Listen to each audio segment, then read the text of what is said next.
caméra RH. À la plateforme RH, il y a Sylvie et Kimberley. Elles travaillent ensemble, Sylvie et Kimberley, pour aider les entreprises de Sénart et de Melun-Val-de-Seine dans leur gestion des ressources humaines. Leur mission est d'informer, d'accompagner, d'orienter, d'aiguiller, d'analyser, de renseigner, de se déplacer, de rencontrer, de consoler. Non, ça, elles peuvent pas le faire, mais elles peuvent faire plein de trucs. À côté des bureaux de la plateforme RH, il y a l'espace pause. C'est bien l'espace pause pour échanger entre collègues. À l'espace pause, il y a toujours une collègue qui arrive avec une problématique qu'elle ne peut pas résoudre. L'imprimante, ça marche pas. Il me faut un café, vite, il me faut un café. Tiens, prends celui d'Yann. T'as l'air stressée? Oui, j'ai une problématique que je ne peux pas résoudre. Qu'est-ce que c'est? J'ai une entreprise qui vient de m'appeler. Elle a embauché un salarié depuis 15 jours en CDI. Il lui demande déjà une augmentation, mais moi, je sais pas ce qu'il faut faire. On va voir la plateforme RH. Mais la plateforme RH, elle a aussi ses soucis, parce qu'elle utilise la YD 7907 Advance. La YD 7907 Advance, c'est la photocopieuse. Et là, elle marche pas.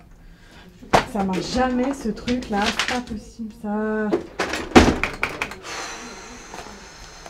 Qui c'est qui l'a cassé cette machine là? Sylvie? Sylvie? Alors, du coup, il y a deux problématiques qu'on ne peut pas résoudre. La première, Non mais le mec, bon, ça va, il vient d'arriver. Pas exagéré non plus. Bon, après, déjà, il a un emploi, hein, c'est déjà bien. Je veux dire, surtout à l'heure actuelle. Non, c'est une question d'autorité.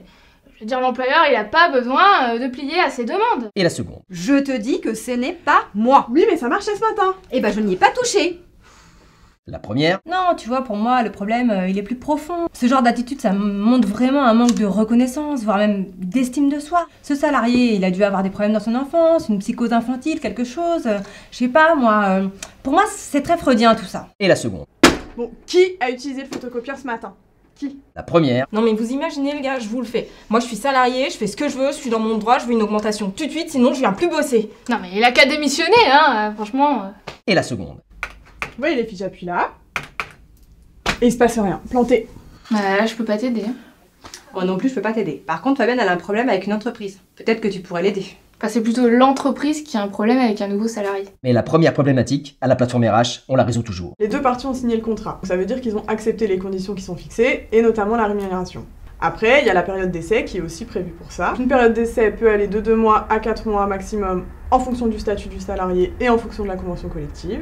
Elle peut être renouvelée, mais qu'une seule fois, à partir du moment où elle est stipulée sur le contrat. La période d'essai peut être rompue, à l'initiative de l'entreprise ou à l'initiative du salarié. Il suffit juste de respecter un délai de prévenance. Dans ton cas précis, l'employeur ne peut pas rompre la période d'essai au motif que le salarié lui a fait une réclamation de rémunération. Ça serait une rupture abusive et il s'exposerait à des poursuites, paiement de dommages et intérêts au salarié, etc. Par contre, c'est à lui de mettre au clair la situation avec le salarié en lui expliquant qu'il a signé un contrat dans lequel la rémunération était de toute façon fixée et qu'il l'a donc accepté et qu'il n'y aura pas d'augmentation possible.